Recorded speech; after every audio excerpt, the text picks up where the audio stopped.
আসসালামু আলাইকুম, সবাই কেমন আছেন? আশা করি সবাই ভালোই আছেন। তো আজকে পোলারা কইতাছে গরুর বিরিয়ানি করো মা, বা তেহারি যে যেটা পান আর কি।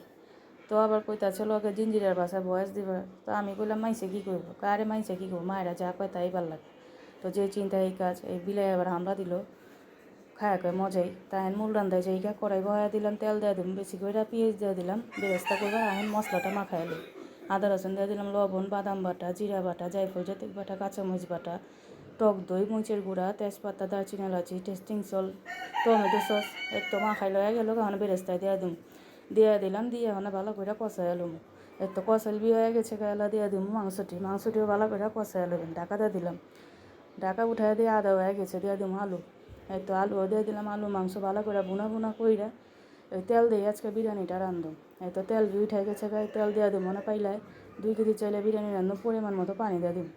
এবার তো দিয়ে দেবো গুঁড়া দুধ, লবণ দিয়ে মিক্স করে বয়া দিব চুলায়।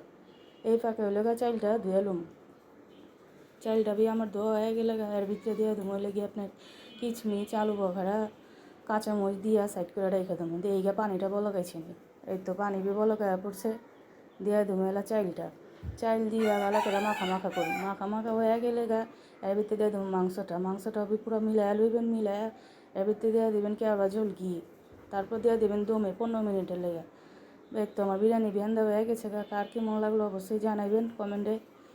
আল্লাহ হাফেজ।